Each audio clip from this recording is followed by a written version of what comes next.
Pardon me, I now reconvene the regular council meeting for Monday, November 4th, 2024. Before we get into the meeting, we'd like to acknowledge that this meeting is being held on the homeland of the Tanaka people.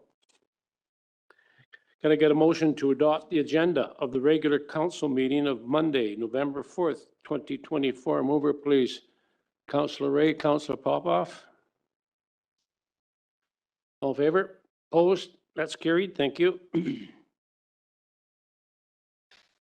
Can I get a motion to adopt the following minutes of public hearing of Monday, October 21, 2024, and the minutes of the regular council meeting of Monday, October 21, 2024? Mover, please. Councillor Stetsky, Councillor Blissett. All in favor? Opposed? That's carried. Thank you. Well, we have one delegation this evening from the Cranbrook Archives, Museum and Landmark Society. They are here to make a presentation about the loan repayment, license of occupation renewal, and fee-for-service renewal. Welcome. We have Keith, Jeanette, and Jared. The floor is yours, guys.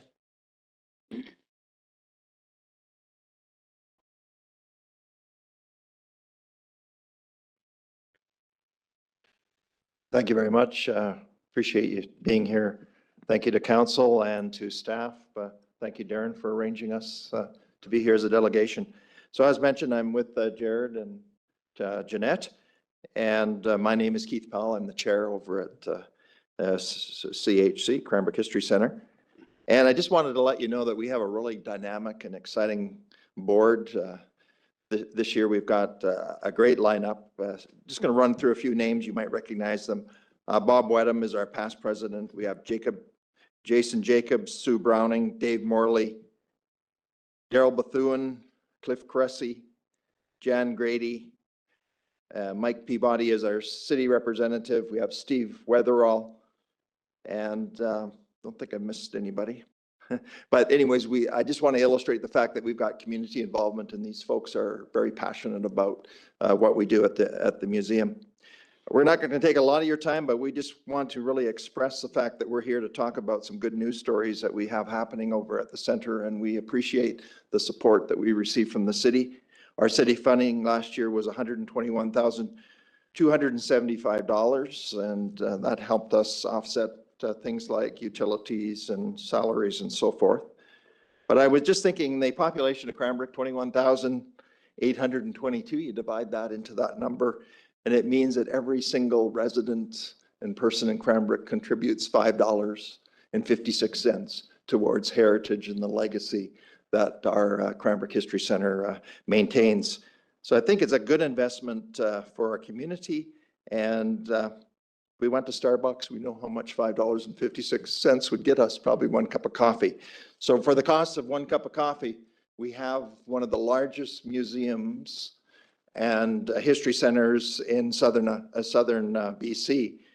In fact, our presentation, maybe we could just pull that up. I don't know if it's possible or not. If you just go to the second page, last year we served 11,731 people that would have come to the museum. And there's often been concern over, are we booking to the maximum and using our facility to the maximum? And under Jared's direction, we've really endeavored to do that. Yeah, just go to the next one if you could. 197 out of 249 available days have been booked at the center. And like I said, over almost 12,000 people to date have been served. And just some of the highlights there, we've conducted numerous tours, 2,060 tours, and average length or engagement is 63 minutes. So these aren't people that are just showing up and leaving. They are engaged in what we have to offer. They're enjoying the experience. And thanks to Jared's training and input, we often get great feedback from the people that go through our tour. In fact, Ron was just mentioning the fact that we had a delegation from Australia that went through the museum, and they were very impressed with what we had to offer. And that sort of speaks to the quality of the experience that we're able to offer. We've also been able to offer, through the generous sponsorship of a number of corporate sponsors free programs. So we had over 1,000 participants in things like Ed Talks, which sort of engages the community in a variety of subjects and really lets them delve into the culture and the legacy of Cranbrook. And so it's been very valuable for us to be able to offer that. If we just go to the next slide, we'll just do a couple of things as far as a highlight goes. In February, we had 300 people attend our third annual Meet Our Museum Family Day, which was great. April, we received $403,649 in an economic development grant, which we're using to expand the freight shed, or not the freight shed, the train shed, which is the covering over the freight car. So just to back up one step, we have a nationally recognized set of rail cars that we're preserving. And every time, every day, every year that they sit out in the open, they deteriorate, they rust, they fall apart. And so we've got half the roof up. We need to complete the rest. And we're partnered with Barry Architect to come up with a very dynamic new approach on covering the rest of our train collection. And I can reassure you, if you have an opportunity to see our plans, I think you'll agree with me that it will enhance the visibility of driving down Van Horn Street. It's a very dynamic presentation. In May, we had 2,279 guests that attended the Wildlife Festival. We also had a 64% increase in participation in our annual Rock and Gem Show. So I won't go through all of them, but it just gives you an idea of some of the things that we're involved in and really trying to engage the community so the community looks at the Cranbrook History Center as theirs, something that they will find valuable. Now, I know that councils are always interested in that their money is spent responsibly. And I want to reassure you that that is one of the things that we take seriously, and we're endeavoring to do that each and every day. Again, under the leadership of both Honor and Jared, they do everything they possibly can to make sure that those dollars are stretched to the maximum and used effectively. I'll just point your attention to the 2024 graph. The brown is our self-generated revenue, so it is the highest we've had in a number of years, going back to 2019. We also, of course, always appreciate the fee for service that the city provides us. And we also have grants that we apply for and continue to receive on a regular basis, both from the provincial government and other sources. So I said we're here to share a little bit of good news, and I'd just like to step aside and let Jeanette address this next slide. Hello, everyone. It's my pleasure to be able to walk over to His Honor Mayor and present a check for $130,000 as a lump sum on our outstanding bridge loan that the city has so supported us for so much.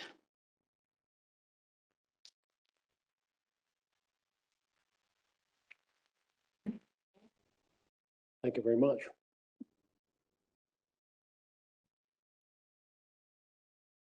Sure, yes. Charlotte, you're grin here, you know. So I wanted to let you know that this was, we were able to make this lump payment due to the generosity of a donor. And the donor expressed to me his faith in the organization and in the way it's been operating, and he wanted to help us continue down the road that we're on. We have been reducing what we're trying to care for so that it's sustainable. So, reducing the number of trains, making sure that it's focused on sustainability is really important. And, you know, the grants that are been provided previously, provincially and federally are much slimmer than they used to be, and in fact, drying up quite a bit. So we are, you know, focused on the operations, making sure it's efficient, and we have a great team that is helping us do that. So I'm really proud of everyone. Yes, it's a treasurer's dream. Thank you, Jeanette. We appreciate you presenting that for us. We're not going to leave you hanging for the rest of the balance either. We're working hard to make sure that that is addressed and looked after. So our proposal to you is that we will pay $14,000 a year over the next 9.2 years and completely finish that up, barring the fact that we receive another lump sum donation, which we would generously forward to you as well. In that, we're suggesting semi-annual payments October 1st and April 1st of $7,000 to address that loan. Again, we can't say how much we appreciate the fact that the city has stepped forward and helped us with that. It's a benefit to our community and certainly benefit to our structure as well. We also just technically want to talk about our fee-for-service contract. We're requesting a 5-year service term, a continued 5% increase in fees. And there is a desire to work with staff at the city to streamline the data reporting so that it's really beneficial for you as council, for us as an organization, and for city staff, so that we're all on the same page and we're showing that we're all comparing the same data. We certainly support the city's economic development plans, and we every day that we open the door, we support the master plan in tourism as well, in the fact that we welcome tourists to the area, visitors, and we work closely with Cranbrook Tourism. Cranbrook Tourism has the mandate to promote tourism in the area. We work hand in hand with them, and we look forward to fostering even closer relationships with them and using the money that they receive from accommodation tax in a wise way to continue to enhance our visitation at the History Center. If I could just get you to go to our next slide.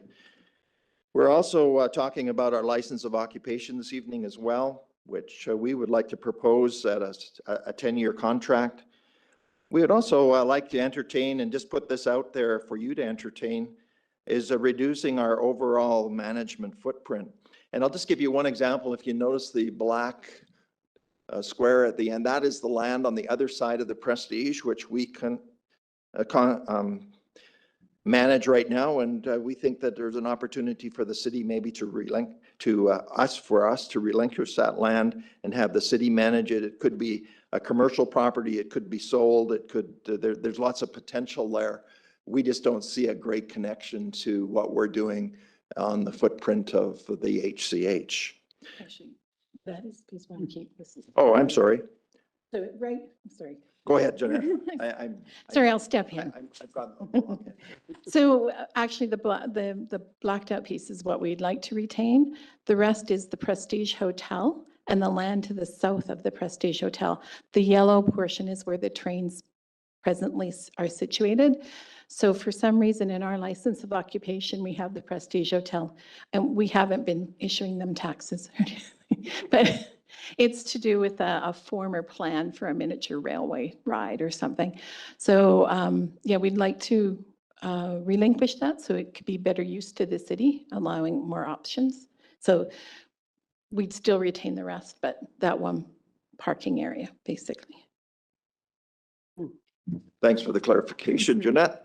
So just to re-emphasize what we're talking about. So it's the bottom left-hand corner. That is the land on the other side of the Prestige, which we're talking about. The lot 105, I believe, is the Elko Station, if I'm not mistaken. No? Lot 105 is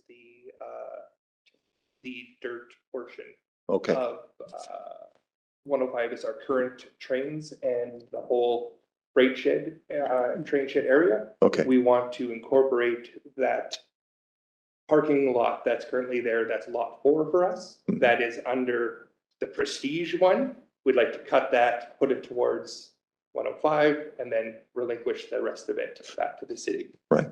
Okay, so it's a bit complicated. But we would like to sit down and negotiate and talk about that with either city staff or who council deems would be appropriate.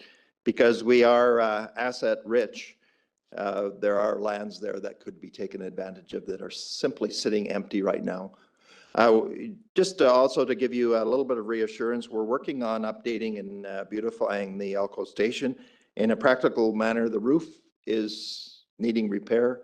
We've got quotes. We're working on that. We would also like to repaint the station, and it's got commercial potential. Our challenge being is that it's landlocked. Our negotiations went sideways with CP, and really they have put up no trespassing signs, so we're literally have a building that we can't access legally. We had an opportunity to rent it out, and we couldn't provide an assurance of access to that, so that went south. So we appealed to the city. We need to address that long-term access. We used to have access there. When the highway was changed, it was taken out and never replaced. So Jared has reached out to the Ministry of Transportation. We're trying to convince them that we need access to our property. So that's an ongoing process. I only mention that because we can really appreciate your help and assistance in that. If we go to the next one, we're just going to talk really briefly about some of our plans for the future. So next to the Railway Museum as it sits right now is a long shed, which is probably one of the most historic buildings in Cranbrook.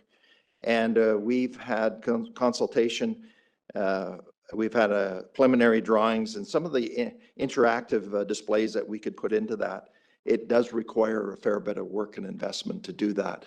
But you can imagine if in fact we could portray the culture of the Ktunaxa, if we could talk about railway and risk takers, if we had an immersive experience in that building, including a hall of fame of famous Cranbrookites, how much it would generate as far as engagement with visitors and our community. So we're looking forward to that, moving that forward as well.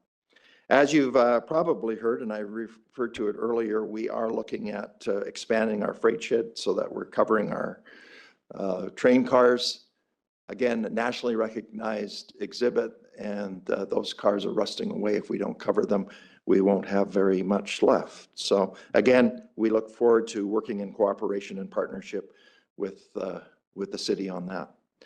I do have an exciting announcement. If you could just go to our next slide. So we have had success with a number of special presentations at the History Center. And we're pleased to announce in January, we're partnering with the Canadian Space Agency to host a, what is it, 6 weeks, Jared? 12-week exhibit, Health in Space.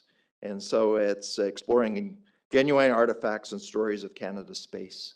And we believe that this will have appeal to not only our own community, but educators and schools throughout the Kootenays. So we're anticipating good attendance for that. In conclusion, again, I can't emphasize enough, we consider the city a partner. We want to work closely with you and look for your direction. We also work with a number of community partners as well. We couldn't do it without their support day by day, and we often go out and appeal to them, including our valuable service clubs. And we appreciate it. Thank you for taking the time. That's sort of an overview. We're happy to answer any questions if you have any. Thank you very much. Council, questions, comments? Councillor Peabody. Thank you, Mayor. Great presentation. It's really, it's a nice change to have a presentation from the History Board where you're excited afterwards because there's so many good news stories. As far as like the freight shed goes, when do you expect sort of shovels in the ground? When do you see that project being started? Jared, Or am I thinking? Jeanette. Okay, I'm just saying. So there's two projects. Okay. The freight shed right now is the interpretation plan is being done. So that is the historic, it used to be Scott Building Supplies at one point. It was like, it's been around. The train shed roof itself, Yeah, sorry, the train shed. that, yeah, so Yeah. that one, I think I will leave this one to Jared. Yeah. Now that I've got it. Hello. So the train shed itself, we're hoping that one of the cars will hopefully commence moving here this month. It's kind of out of our hands when it comes to other organizations having to work with us, work with CPKC, and really get these going. We really wanted to get all these trains moved prior to the summer and be able to start moving what we need. we're hoping that at least in the spring, we'll start beginning some footings, taking out the old walkway that's currently there and start building what we need to build, even if the trains are currently there. And once we get to the point where we need them moved, then we'll figure out what we need to do from there.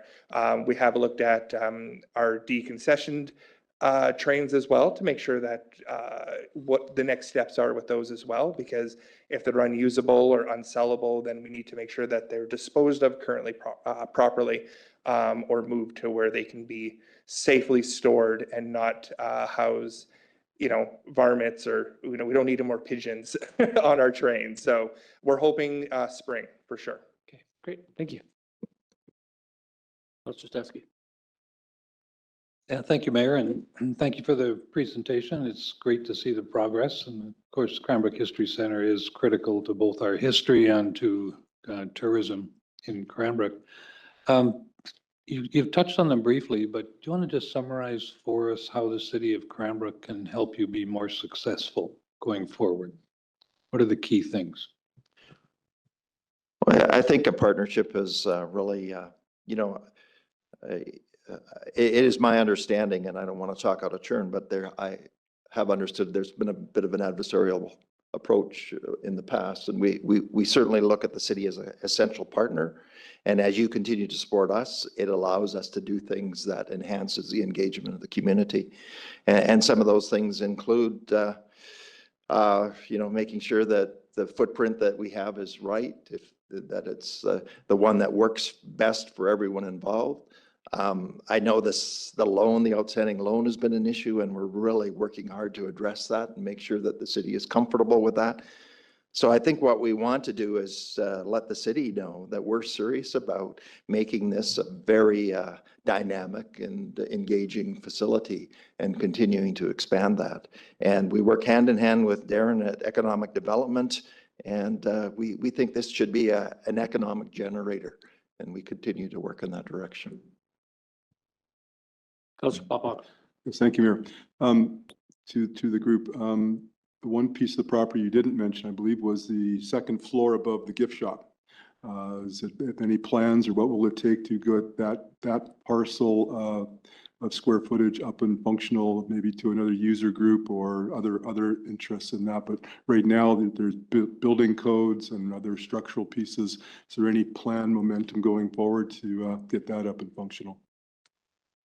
Well, as you know, Ron, we inherited a building that was halfway complete, and that might even be an exaggeration.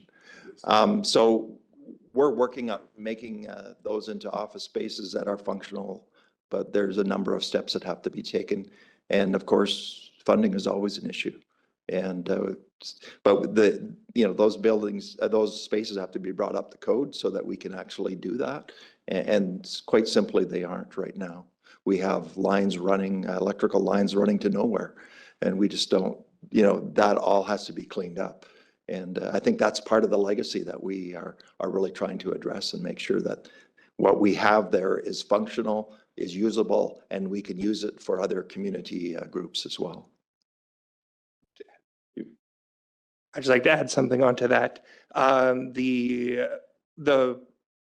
grant that we got for the economic development is going into engineering plans that will help us move forward to know exactly the cost that it's going to take us to get the freight shed, so the upper museum portion, to code, as well as the offices to code as well. So that's what that funding has provided for us. So not only did that funding provide us the plans that you saw in our update for the design from Double Dare, it also provided us phase 3 planning for the train shed, as well as some design work for phase 2 in the train shed portion.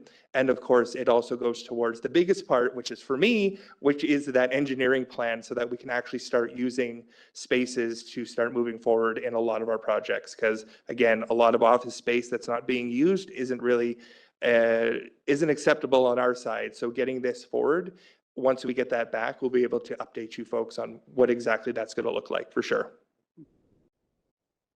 Councilor Ray. So one of the things I just want to address in the partnership as well, Ron, when you mentioned that, The city is a very valuable partner to us when we are going out and looking at granting and looking at other funding sources and fundraising and partnership building, showing that we have a good relationship with the city, that we work together, and knowing that we have your support when we're proceeding with our plans. So the city is very vital to us. Thank you. Councillor Ray? Thank you, Mayor. I just wanted to say thank you very much for the very informative and very professional presentation. It's great to see the positive momentum on several fronts, and, just like to express our gratitude to your team and to keep up the good work, and thank you very much. Yeah, and I've got one quick question. On one of your slides there on your revenues, on the graph, 2024, I think it was, right there. Yeah, 2024 to date. I'm just looking at your, at the grants now. They're down considerably. Is that because there's less grant opportunities, or the successes, you just haven't been that successful with your applications? These will be grants for operating, and so that are on there. So some of the grants you would see, like the train shed grant that we got last year, that $900,000 is not showing on there. It's Okay. deferred. In this year, the grants that we got for the economic growth, those are that $402,000 is not showing in there. The biggest drop that you'd see in there is the actual lack of funding from gaming this year, because we were prudent and put the money that we had received in deferred revenue into a GIC. They determined that that was funds in excess of what we needed, and they did not give us a grant this year. So that's almost $44,000 that would normally fund operating that we didn't see. So it is having an impact on the capital improvements that we had earmarked. The interest earnings were meant to continue other capital improvements that you need, right? Painting roofs on a building, those frivolous things. But anyway, it was determined so we have appealed that decision. We're not really sure that we'll make any headway, but we have appealed to gaming on that. So that is the biggest lump that you'll see on there. Yeah, because, certainly in some areas, the funding streams, they've cut back in a number of areas. So just didn't know if you're impacted or not with that. We also receive very, very minimal funding from any of the student grant works. We do receive some from CBT, but it's the shift in focus by the federal government granting has moved from museums and arts and culture. So we really see very minimal granting there that helps subsidize our summer staff. Thank you. And that goes back to the partnership, I think. I am really impressed with your presentation, your approach tonight. Certainly looking forward to, closer work and relationship going forward. And even looking at grants, working more directly with Darren. Darren's got his pulse, the finger on the pulse for a lot of these grants out there. Maybe not relative to the city, but certainly could be beneficial to your organization. So thanks very much again. Much appreciated. Thank you very much, Mayor Price. Just in conclusion, I'll just wrap it up. I think we need to realize that we've got a world-class facility. So nationally recognized train car collection, world-class paleontology exhibit. And we're far more than just train cars. We're a museum. We contain the soul of the city of Cranbrook. The photos, the archives, the stories of Cranbrook are contained within that building, and they're irreplaceable. They're very valuable. And our most passionate group is our model train. It sounds funny, but they work day and night to enhance that presentation, which we get tremendous feedback on, and we appreciate their help too. Thank you again for the opportunity. We look forward to the opportunity of working closely with you as a partner. Thank you. And I think Councillor Blissett has one quick question or comment. Yes, Oh, thank sorry. you. And since it is, very important, not just to the city of Cranbrook, but to the southeast corner of British Columbia, for sure. Do you reach out to the regional district as well for grants? Yes, the regional district has been very generous. In fact, with the train shed expansion, they've put in a generous amount. I can't remember the exact amount of the, do you remember? It's over 250. Yeah, 250,000 is the number that and I want to reassure you that the expansion of that trade shed is essential so that we can preserve our collection, but it is 100% fully funded through grants, provincial grants, regional district, and partnership with this organization as well. So we look forward to moving that forward. And as Jared mentioned, we're in the stage where we're actually drawing up some of the plans. So. Thank you very much, Keith, Jeanette, and Jared. Much appreciated. Thank you.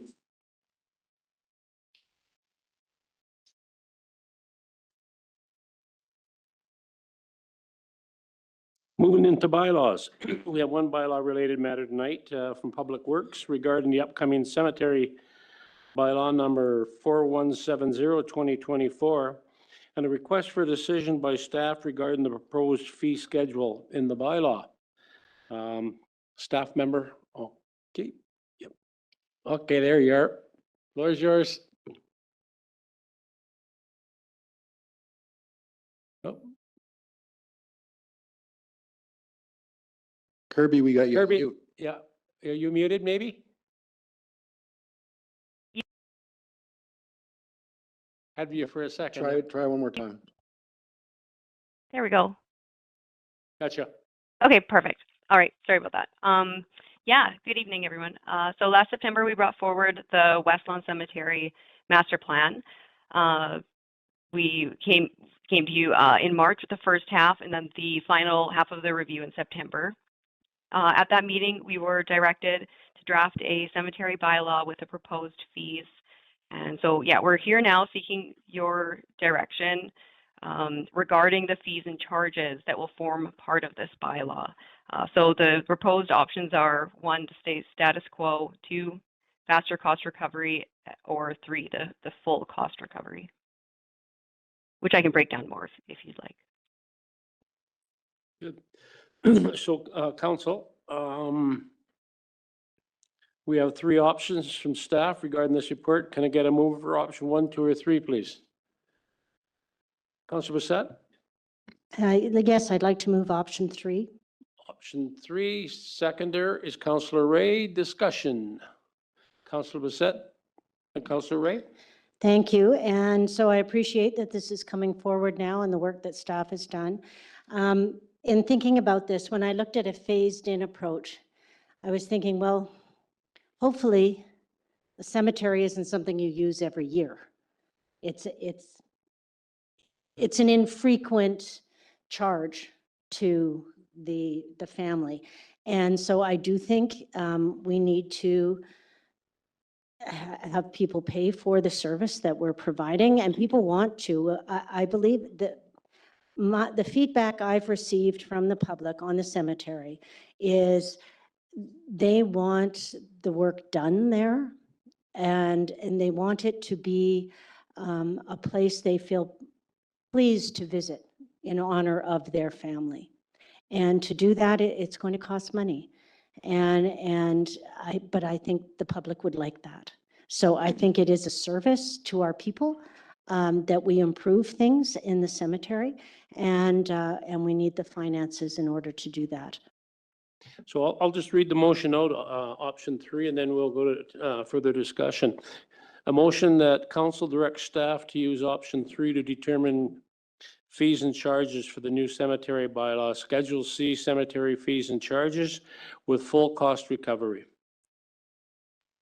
Further discussion, Councilor Ray. Thank you, Mayor. Thank you very much to Councillor Blissett for moving this motion. I fully agree. I think, given our challenges regarding tax rates, it's important that we hit this break-even point as soon as possible. And I believe option 3 is the best option for that. This is an important commitment to our community. And in terms of the operations, we definitely need to take a business-like approach. And I think option 3 is the best option for that. At the same time, of course, we need to remember, and as a member of the community shared with me, we need to remember that this is a very important place for families. It's a place where they go to remember their loved ones. And so we need to take a strong business-like approach to ensure that we're providing the best service we can. Having said that, I do have one small question. I'm hoping that this, if this moves forward, that this new funding model will allow the city to do the best we can in terms of maintaining the space. But if there is there any room or desire for volunteer support from the community to augment staff time in terms of maintaining the cemetery? Or are we looking strictly that hopefully with this new model, we'll be in a better place to have staff doing maintenance? And the reason I ask is because often service clubs are looking for hands-on projects. And recently there was some media coverage highlighting that the veterans section of the cemetery was not looking as it should. But something like that is an appealing project for a volunteer service group. So is that a potential resource that we can integrate into our new plans moving forward?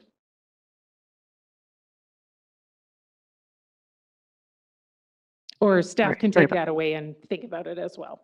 Yeah, I guess it would be potential. I'm not 100% sure, but I mean, yeah, there's always potential of that. That could be something that would work.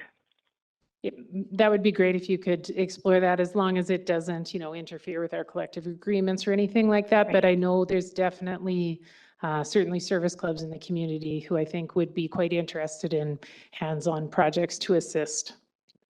Okay. Councillor Stetsky, then Councillor Peabody.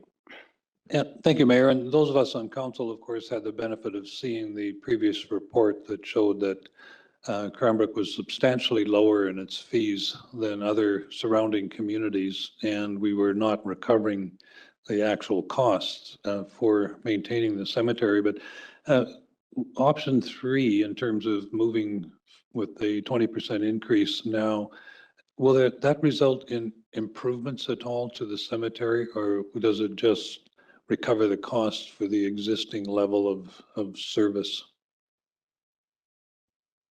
That would be more the existing level of service that we have. Councillor Peabody. Thank you, Mayor.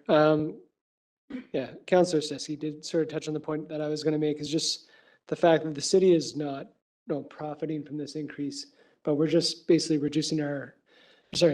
reducing our costs, covering our costs, so the service isn't subsidized by other taxpayers. Kirby, I did have one question for you. If we vote in favor of option 3, or do we have a set date that this will be implemented? I think my concern is that we don't want to just put this extra fee on immediately in case there are people that are going through the process of going through the service at the moment. Should we set a date like a month or 2 in advance? Yeah, Councillor Peabody to the Mayor. Yeah, we could. There's nothing set right now. It was recommended to increase the fee, the one-time fee this year, and then the 20% next year. But we could definitely look at picking different dates and when it will work for everyone. No. That's not what we're voting on. We're voting for full cost recovery. Yeah. Kirby? Yes. Yeah. Councillor Brissette has a concern. Yeah, so we're voting on full cost recovery. And so doesn't have to be tomorrow, but it needs to be January 1st. Because that's what we are voting on tonight. Not a phased, we're not voting in a phased in approach. That's option 2. So we are voting for full cost recovery effective as of, I would say as of January 1st, but, and then we go from there. I mean, I'm sorry, that needs to be how it is. Oh, I see. So you're like, not the portion of it this year and then 20% next year, just everything, January 1st. Well, we're voting on option 3. So Yeah. what Councillor Peabody just suggested, and you, what I interpreted from what you were saying is later into we're voting on option 3 as it is written here. And Yeah, and- otherwise, we need to amend it to say something else. Kirby, I'll just jump in here. Yeah, you're correct. That option 3 did state that in 2025, there would be a blanket increase of 20% to all cemetery prices. I think what council's asking for is that this be amended to, no? So you're fine with it? Okay, 2025. Okay, everything in 2025 for January 2025. Is that correct? Okay. Is that clear, or did I really confuse you? Okay, Yeah. yeah. The 20, everything, yeah. January Everything 1st. January 1, 2025. Yeah, Sounds good. beautiful. Yep, we're good. Thank you. Thank you very much. Councilor Popoff. Yes, thank you, Mayor. Kirby, as Councilor Stetsky was alluding to, the previous report that we saw, we were drastically too low in our fees. So if we go to this new cost recovery, are we still going to be competitive in the region for the services we'll be providing going forward? Will we still be competitive? Yes, we will be. Yeah. Good answer. Thank you. Was good. Councilor Stetsky? I think that confusion was in the detail around option 3. They talked about a one-time extraordinary fee increase in 2024 and then a 20% increase in 2025, but we're doing away with a extraordinary increase in 2024 and going directly to 2025 for full cost recovery. So everything in January 1, everything comes full effect. The two components of that. Is that fair? Yeah. So I'm sorry, but we are voting on what is written here, that there's the increase in 2024 and then the remainder in 2025. That is what we're voting on. Otherwise, we need another resolution. Yeah. Okay? So you stated the date by January 1st. Yeah, so that, but it's not, and in 2025, that will be January 1st of 2025? Yes. Okay, thank you. Right? Mark, you understand what we're saying? Thank you very much. Yeah, I think we'll leave it at that then. So, yeah. Yeah, we're good. Tony's coming to the rescue there, but I think we're good, Tony. Yeah. Okay. Further discussion? All in favor? Opposed? That's carried. Thank you very much, Kirby. Thank you. Moving on to new business. We have 2 items of new business from corporate services. The first is regarding the final report from the Mayor's Task Force on Homelessness and Community Safety and Wellbeing. Can I please have Marcel? Welcome, Marcel. Give us an overview of the report, please. Thank you, Mayor and Council. Thank you for being here tonight. I'm here with my Mayor's Task Force hat on in bringing this final report forward. Unfortunately, our other task members just weren't able to make it today. So we're just providing our final deliverable from the Mayor's Task Force, our first round, and was here to see if there was any questions or if anything needed to be clarified in the final report.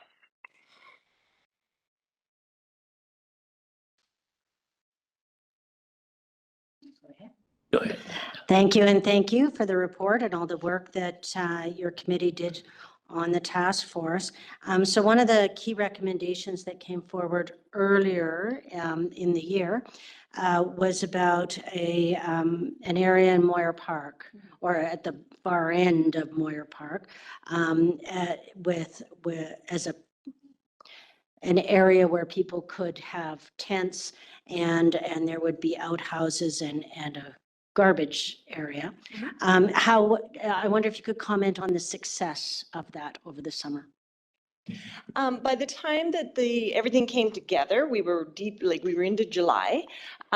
So everything came together pretty well. We got water put out there. We now have a permanent outhouse out there, a cement outhouse out there. There's garbage out there. There's a sea can for storing tools and everything that we're working out there.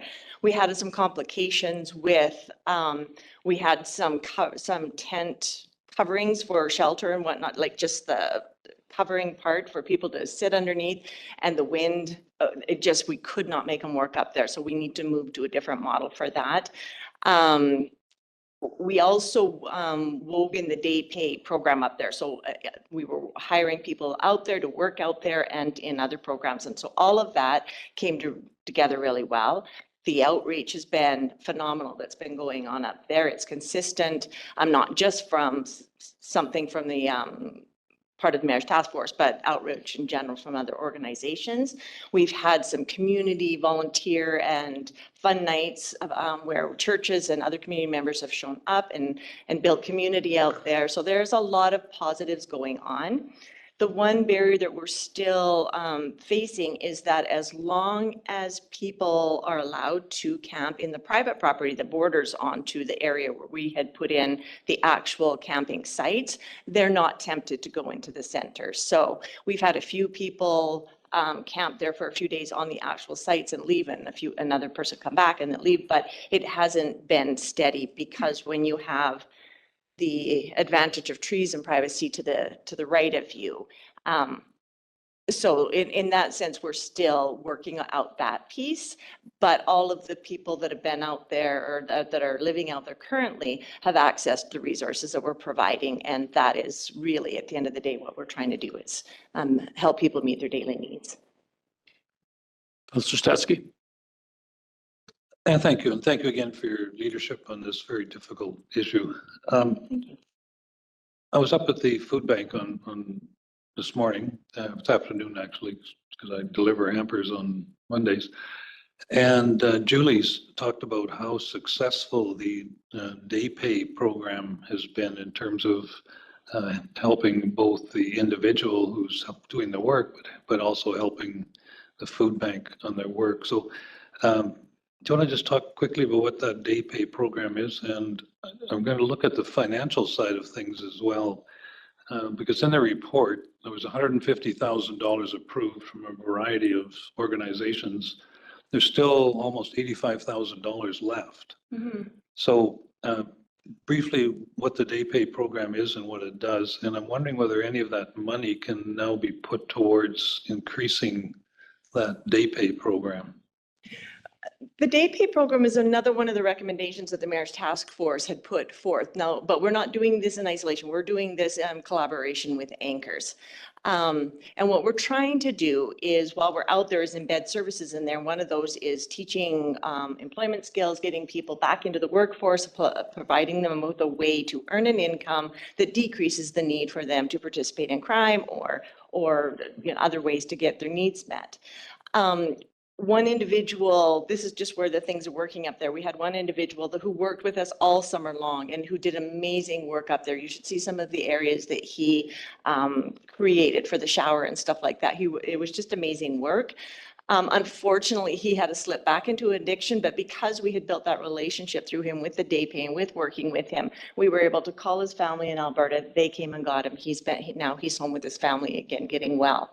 The gentleman that's now working up at the food bank, again, is somebody living out there who has created a relationship with Anchors and with the outreach teams that go out there constantly. And now he's working over there and doing a great job. They're actually going to have him training some of the other volunteers because he's doing such a good job.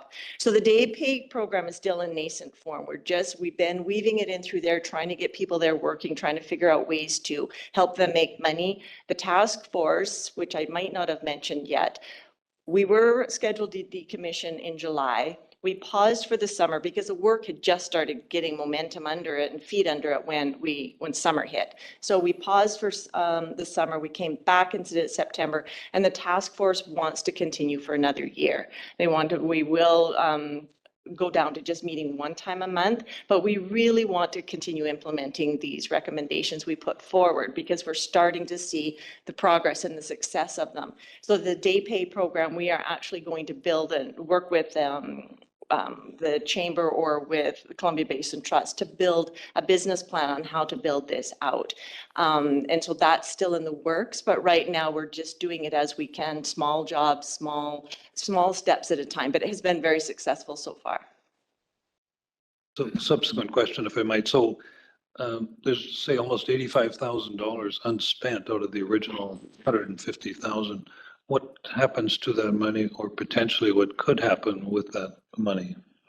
Well, it depends on which grant the money came through. If we're looking at the money that came through BC Housing, that money is earmarked for anything that will help us support people who are living unhoused. They have been very generous in saying, we want the things that we committed to, a bathroom, water, those kind of things. We have to fulfill our mandate on that, but outside of that, so we are kind of protecting it because we really want to be able to maintain this going forward, like for the next few years, without having to always be looking for money. If you look at what anchors that commitment was $25,000. Most of that has went to day pay programming or outreach and stuff up at there. So that one's a little freer that we can work with the day pay money. And then the community connections money has mainly gone to like different things up there, things that keep people safe up there. They helped buy the CCAN, or they did buy the CCAN, things like that. So the BC Housing money, though, it doesn't say we can't use it for that, but we are trying to find another sustainable way that we are actually looking at small contracts, or we're actually working with businesses in town and stuff to hire the people once we have some stability in that program. We need to know the people enough to know that we can go out and work in different environments. Sorry, so you don't have to give this money back that's listed No. there on No, that list? none of this money needs to be given back. Okay, thanks. Councillor Popoff. Yes, thank you, Mayor. Thanks, Marcel. Couple questions. You're mentioning the lack of the specific types of social housing that we need in place. Is there any movement from BC Housing or other agencies to start going forward, to start looking at some of those critical types of housing you mentioned in the report? I know, well, I like to say no. I think the BC Housing has a plan for some supportive housing down the road, but we are at least 6 years out from that. I mean, by the time you think about, by the time everything comes together and it's built and everything. So there is conversation still in the community about how do we fill those gaps.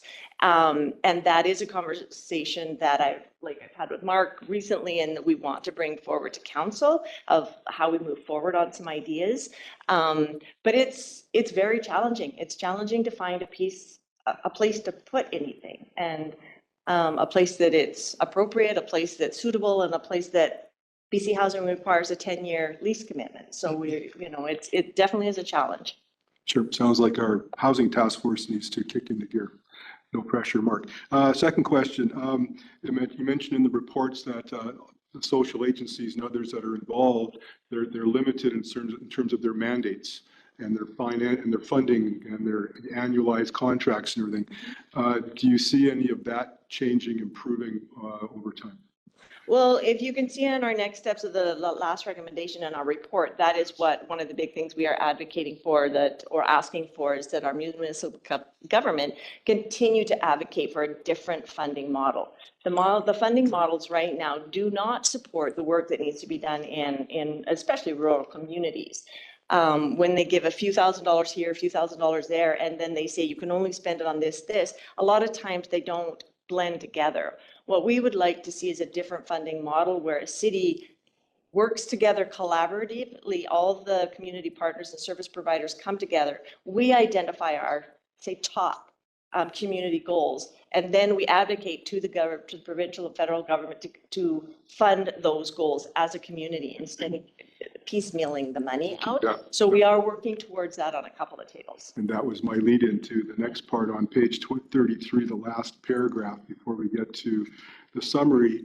The task force is highly recommending that mayor and council financially contribute to and participate in this future plan going forward. What kind of financial commitment is the task force seeking from mayor and council, and what type of measurable results might we have in 5 years from now should we go there? The financial commitment that we're seeking is simply if we, it's really hard to get all the community partners together and create a plan and write a plan and everything. So if we needed to pay for somebody to come and help us do that, that's what we're asking for the commitment for, that the city help guide and help us fund a way to make this plan happen. Because as you know, trying to create a plan and get everybody on board and identify goals, and then write this, like a report that will make sense and guide us forward for the next 5 years. We just want to make sure it's a really good, solid plan, and it may be that we need to hire somebody to do that. So that would be the role of, or the contribution we would be asking from the city to help finance. Okay, so the expectation is from the task force, there'll be a request for city taxpayer money to go forward. Maybe. But Maybe. if we can't find other grants, other ways to pay for it, we're just asking to move us forward so we can keep moving in the right direction. Yeah. Was there a second part to, I thought there was a second. No? Okay. Sorry, objectively, in 5 years from now, should this finance and support come through, what kind of results would we anticipate? I mean, you mentioned 6 years in the works for BC Housing to start doing some housing. What's realistic in the next 5-6 years? It seems like it's spinning as opposed to improving, so. Well, I don't know. I think that it's going to spin, and I think it'll continue to spin because that's the nature of this kind of a complex problem. But we're also seeing some real concrete things happening in our community, and we are seeing, we are managing what's happening. We are not out of control. The city, like, it feels like it is because maybe some of the crime are going on, but our actual numbers, a lot of our things, we are not facing the same things as a lot of communities in BC are facing. So I think that being proactive and being out there is having a positive impact. What the community would come together and say, these are our top 5 priorities. Obviously, some sort of housing would be in there, but so that's not new, but I'm thinking other things might be, you know, like maybe really building out the day pay program or doing the things that we know are working. So I would see the metrics as being quite achievable with a good plan and everybody facing the same direction. Further? Yeah. Councilor Passat. Thank you. And we do know some things are on the horizon as far as eventually the homeless shelter will open. And there has been some movement on the Lazy Bear Lodge. There will be things that change over time and hopefully sooner than later, because the goal is not to have people in tents. And so this is a temporary solution to have got us through that. This is not a long-term solution. The long-term is those pieces in place, as well as some other supportive housing in town. So that's, you know, I think we have to keep that in mind at this point in time. I'm very grateful that this helped us get through the summer. I would hope that we're also possibly seeing some reductions in the city costs on cleanup, because when we have uncontrolled camping in different places around town, there's a huge cost for us to clean it up. So hopefully we can see some reductions in that with this and then moving forward. So that's the long-term goal as far as I'm concerned. And I think that's the task force concern too. And I think that we've seen stabilizing of some of the people that are out there from when they first moved out there November of last year. They're still there. The same people, or a lot of the same people who are still there, the ones who we haven't either got into housing or who haven't went back to their home community. So, and that's good, because then when they're moving, actively moving, and you're going in behind and having to clean up, that's increased cost for sure. But that would be a lovely transition for the day pay, that we started having building the day pay where they could actually do the cleaning of the camp. That would even reduce the costs that are being spent right now. Thank you. Yeah, certainly, you know, we're Councillor Popoff was speaking to, and Councillor Passat, you know, it's when there's no solutions, and there's no solutions. Okay, so I don't even like to use the word solution when we're talking about this. You know, we're there to try and evoke some change. You know, and change the impact to the community and the impact that this situation or this problem's creating in the community. People are looking for a wholesale solution and for this to change overnight in 1 year, 2 years. truthfully, the more I see of it, and it's not just here, it's so international now. This is a multi-generational problem. I truly believe that the federal government and the provincial government could spend all their revenues on this problem, and they're not going to solve the problem for a number of years, just looking at what's required. So, and it frustrates me a little bit, some of the people out there that are, pointing the finger and a blame game on something. We are not going to solve the problem. We're going to work with other agencies. We're going to try and work with senior government to get better funding, to make probably a larger difference of what's happening. But until that time comes, until we get that level of funding, from senior level government, let's be honest, we are going to be making small changes. And you know what? I'm really, really impressed by the work that you've done, Marcel, and the task force members. In 1 year, the purpose of the task force was just to go in and do an assessment and come up and make some recommendations, and that was going to be it, just moving forward. At the end of the day, I think all members of the task force said, no, let's carry on and let's go look at some implementation now. Let's take responsibility for implementation. That wasn't the objective at the start. So you can see the success just in bringing those agencies together. We identified the funding issues, the silo issues. They're not in their silos like they used to be, and I think everybody has a better understanding of the other agencies, of the other organizations' issues and challenges. And boy, cohesively, they've really come together, and they're a very, very dedicated group. So again, to the members of the task force, I can't say enough. The first couple of meetings are going, oh, where are we going here? And yeah, they've really come about as a great group. And I know going forward, they're all in. And just a couple of things I want to clarify. It's the city was right from the very start. The city acknowledged that we are not going to drive that task force. We are going to make it available. We did not sit in the chair.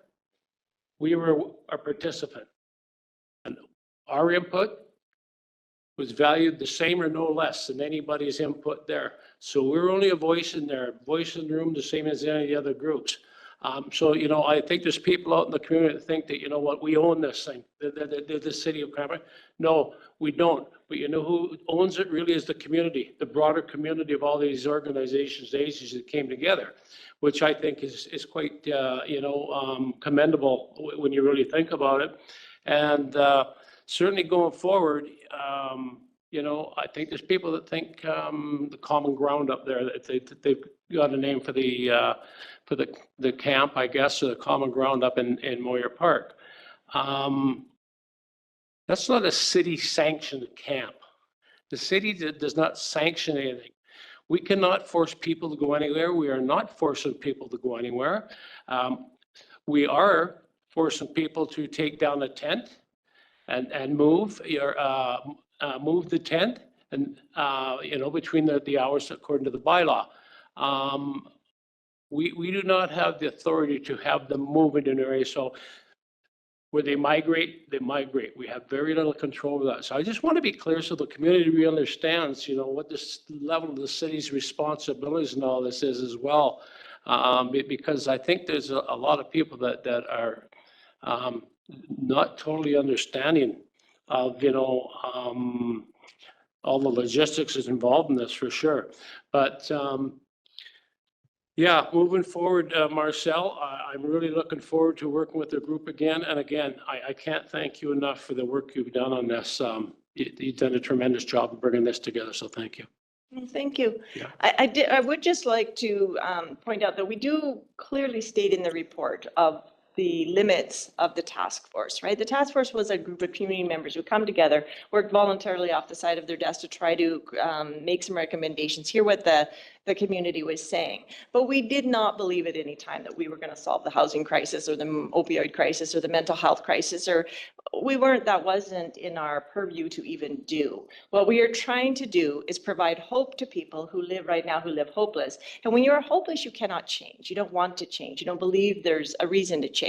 So we're trying to find things that can provide hope to our citizens who need a little extra right now, and do it in a way that shows compassionate empathy, but keeping in mind that Cranbrook is a large community. It's not that community. And so we want to make sure that going forward, we kind of focused on providing some things in this part. Next time we want to balance, or in the next 12 months, we will be balancing that with other things that, help the whole community. So.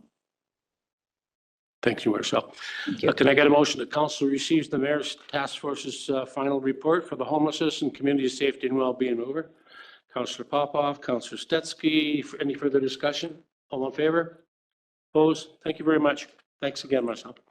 The next item of new business is also from Corporate Services, this time regarding an application by the city for the Emergency Treatment Fund grant from Health Canada.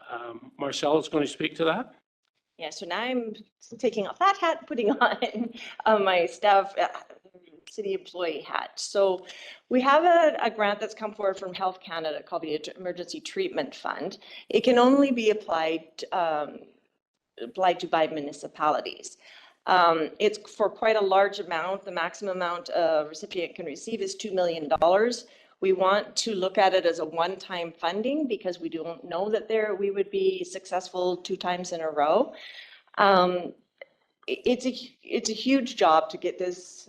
It came to us last minute, and it's going to be a huge job to get it in by next Friday. But I did take it to the task force saying, do we think there's any possibility for this community that we can do this? The task force unanimously said, yes, we think we can. So we're doing our best to kind of look at it, but we do need council's approval to go ahead and make that application. So I wanted to see if you guys had any questions, if you had any suggestions, if you wanted us to look at a project that you had in mind or something that you thought would be successful. I'll read the motion and then we'll go to discussion. Can I get a motion the council approve an application from the city of Cranbrook to Health Canada Emergency Treatment Fund? Councillor Ray, Councillor Stetsky, discussion. Councillor Stetsky. Councillor Ray. Thank you. I'm pretty excited about the opportunity here and hope you're successful. It's up to $2 million, and I understand that you'll have to kind of consult with a number of other agencies to get together and talk about how much we're going to ask for. So when does the grant have to be in by? This Friday by 2:00 p.m. This Friday. Okay, so you'll know fairly shortly how much you're asking for. Yeah. Okay. We've had a few community partners reach out to us already, say, hey, would you be interested in us, partnering on this? And so what we're asking from any community partner is that they put forward their project piece, what they would like to do. They create their budget and then they supply that to us. So we're not trying to guess what they need or what they want. Right now we're working with Interior Health, we're working with Anchors, we're working with ECAS. I have a positive response from Ktunaxa Nation Council. I just don't know that they will get it because they were off sick today. So the turnaround time is 4 days. So we're asking a lot for them to come back in 4 days, but maybe they'll be able to. And so it would be really great to have as many community partners involved as possible. Our focus, our intent is mobilization of services. So we're kind of asking for those kind of project ideas or proposals. Councillor Ray and Councillor Peabody. Yeah, I'm very pleased that you're looking at this grant opportunity. I appreciate all the work that's going in to meet the deadline. I think we need to go after these opportunities when they come up. So yeah, really appreciate the collaboration that's going on in the community and fully support this application going in. Councillor Peabody? Thank you, Mayor. Sorry, Marcel, were you looking for council's thoughts on which project to go? Like, Well, after? if council had an idea for a proposal, like something that they thought would be beneficial to the community, knowing that it has to be focused on urgent and rapid response to opioid crisis, the overdose prevention and things. Okay, but as far as like the 6 options that you have here, you're not looking for us to No. pick one? No. Those are just possibilities that people have mentioned and that we're looking into to see if we can weave them into the grant proposal. Okay, great. I do like option 2, but. Councillor Papa? Yes, thank you, Mayor. So recipient up to $2 million per fiscal year. Is there metrics on how the money would go? Is it based on populations of municipalities? Is it whatever the grand act? Could we ask for all of $2 million? I have read it through. I don't see any, how they decide that. I think that if you have, a big proposal with a lot of partners and it all makes sense and you can hit the ground running with it, I think you can be approved for the full $2 million. That's kind of scary to me at the moment. How the heck would we make this happen so quick? But I think it doesn't show anything like that right now. Very as far good. as Good luck with population. that. And then whatever, should we be recipients of some funding, then those agencies that participated in the application would be the recipients. That would be the flow through piece. The city would be the flow, the money would come to the city, and then we would work with third-party agreements with any of the service providers to flow the money through to them.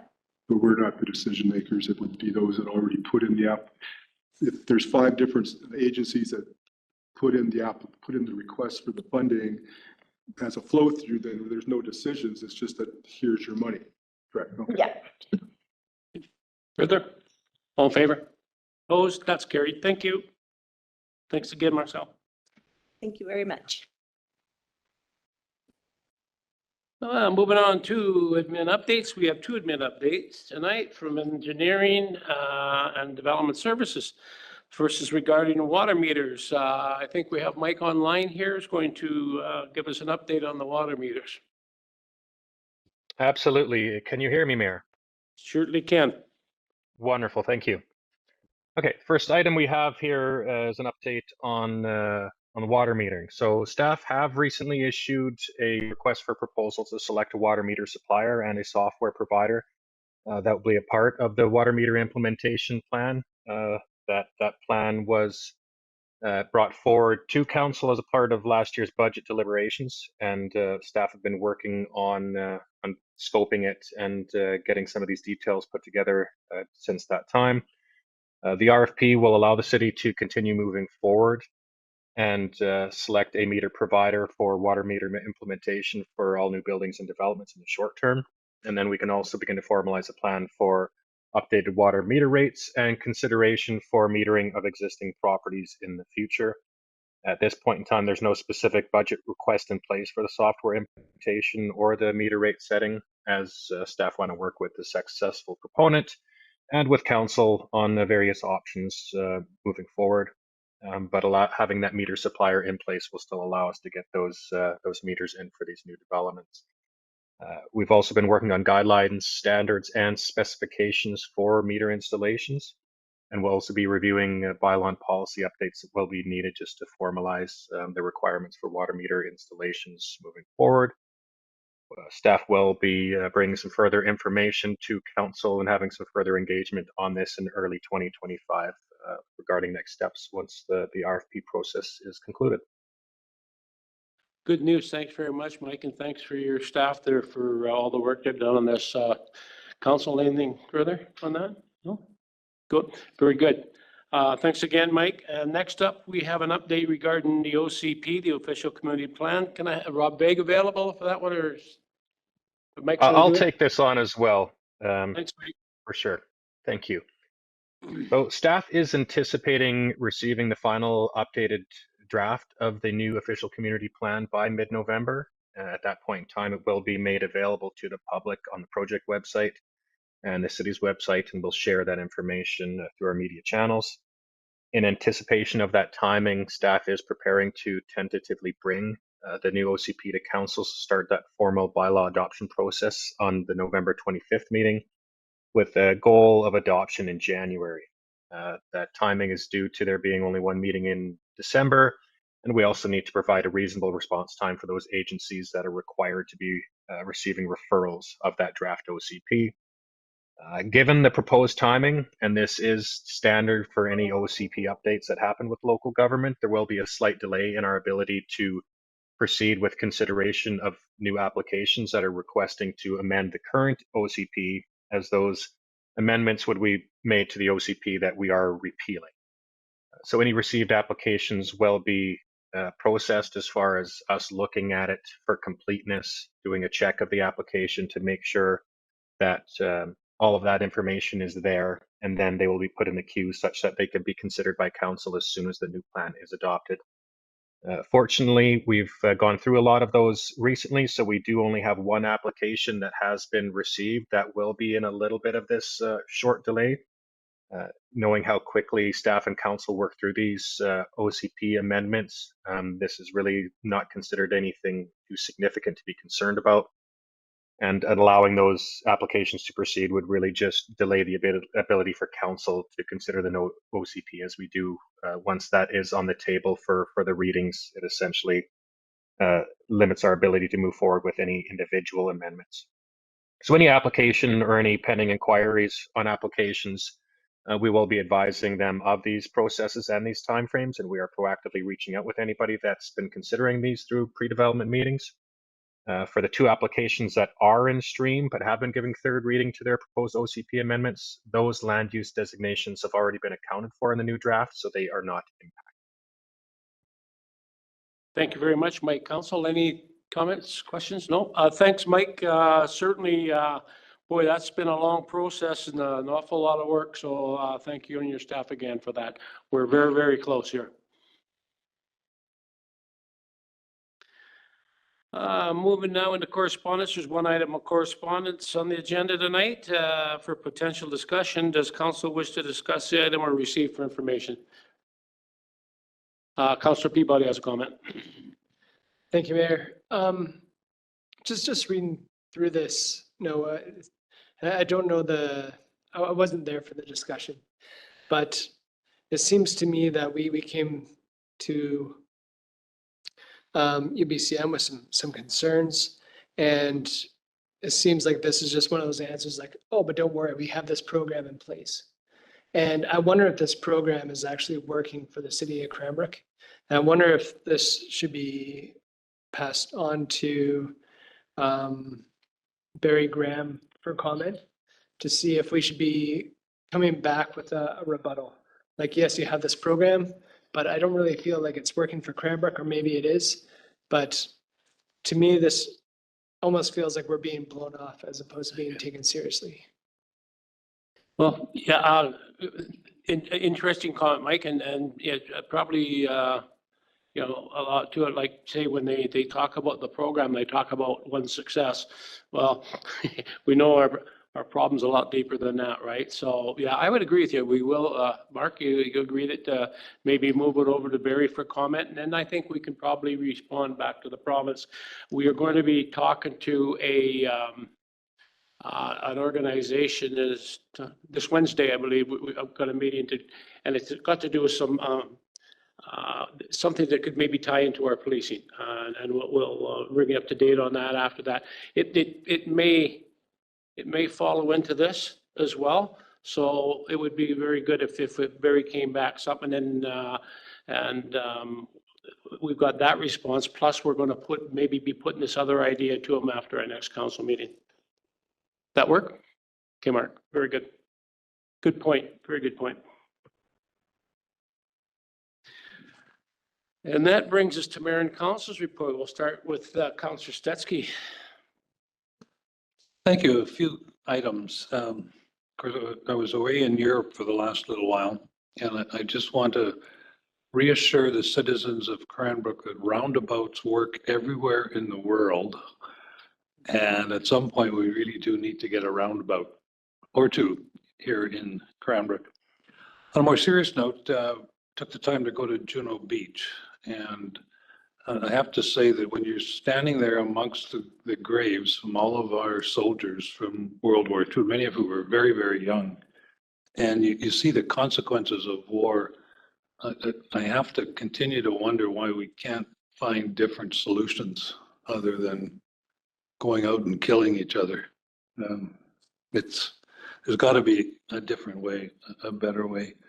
The other thing that was really interesting is all through Europe, people are following the US election.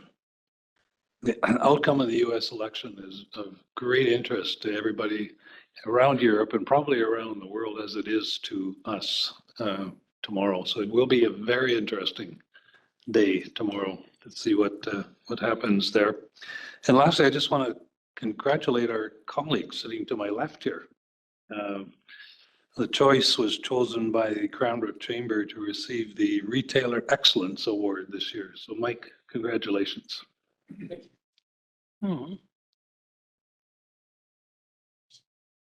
Councillor Peabody. No, nothing to report tonight. Councillor Brissette. Thank you, Your Worship. Just further to our earlier discussion concerning the cemetery. And I mean, this is a good first step that we are now going to break even on it, but we need to do better there.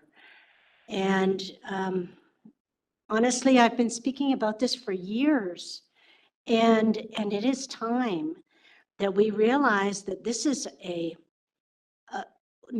it's a very special park for all of Cranbrook. And I've received different, complaints from people about the condition of the cemetery, and it needs to be a place we're proud of. So, further to what Councillor Ray brought up, that we need to really investigate how service groups could help us there, how we could do better with our tree planting program, and really make it an asset. In many cemeteries are important parks in many, many cities, and we need to develop that and also to honor our dead. I really feel strongly about this. Thank you very much, Councillor Ray. Oh, sorry. So if I could, Mayor Price through to Councillor Brissette. So thank you for those comments, and staff certainly appreciate that. So we did have the master plan done, and so there was two parts. One is looking at our finances and identifying the fact that we were so far behind in our fees that the homeowner paying property taxes was subsidizing the cost of burials for somebody burying their loved ones from out of town. Like, we had a long ways to go. And so in that environment, the operation of the cemetery was at what you would classify as below bare bones. In the master plan, it envisions a lot more of how we could be much better than just getting to zero. So this first step with council was simply focused on the financial side to kind of get us to zero. That's it for now. The fact council's supportive in terms of moving forward, we certainly have that vision already painted in the master plan on how we can be a much better place. And I certainly agree with you, and so do the staff. And I just have to say on behalf of staff, just like we have council support in our water management plan and all of the different aspects that we need to move forward on, this is the same. It helps staff move these services forward because, they are important. Water is important. The cemetery is important. All these different programs and services are important. So having that feedback and that support from council will empower us to then come back with how we can even improve more. So thank you. Thank you. Councillor Ray. Thank you, Mayor. It's been a busy couple of weeks. So Tuesday, October 22nd, I was pleased to attend Uncharitable, a movie presented at Key City Theatre by the United Way and the East Kootenay Foundation for Health. So we've come up recently several times how important nonprofits are in our community. So if folks are interested, if you Google Uncharitable, there's a TED Talk that kind of covers the key points. So we value our nonprofits and all they do in our community.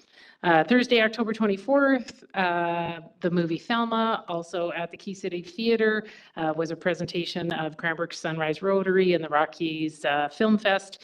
Over 250 people attended, a great film, raised funds to end polio. So if you have a chance to see Thelma on a streaming service of some kind, it's well worth it. Excellent film. I was pleased to attend the Chamber Awards on Friday, October 25th, and congratulations to all the nominees and all the recipients. Excellent event. Thank you and congratulations to the Chamber.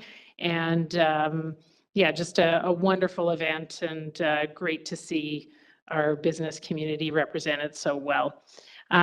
Looking forward, this Thursday, November 7th at Cranbrook Arts, the Mount Baker School Art Show is going to have their opening reception. So if anybody's interested in seeing the work of some young artists in our community, that's this Thursday at Cranbrook Arts in their building on Kootenai Street.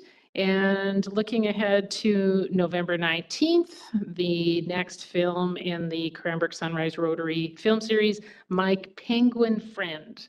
So that's a Tuesday, November 19th, 7 p.m. Key City Theater. Thank you very much. Thank you. Councillor Popoff. Yes, thank you, Mayor. Finally, after 8 years, Councillor Peabody, Blissett, and myself, we have the first set of rails at Western Financial Place going down aisle AB. I was there and we started that back in 9 years ago. So it's great to see. I understand all the challenges associated with getting it. Our CEO has a smile on his face, but I actually observed people with accessibility challenges using it, not just to get to the first set of stairs, but all the way down to the bottom level. And it's just a matter of time now that more and more of the rails are going to go around Western Financial Place, the arena. So thank you, and long overdue, and people are using them. So I think it'll be good value for the dollar. Thank you for that. I just want to remind everybody, we have Remembrance Day, November 11th. You know, Cranbrook, for our size of a community, you know, I've been, you know, certainly a lot of places in BC and a lot of places down in the States on Remembrance Day. And, you know, for the size of our community, it's extremely well supported. And the turnouts have been, you know, very, very well for a community our size. So I just urge people to, you know, continue with that tradition and, yeah, support our veterans. Thank you very much. And with that, I will ask for a motion to adjourn. Councillor Stetsky, Councillor Blissett, all in favor? Adjourned.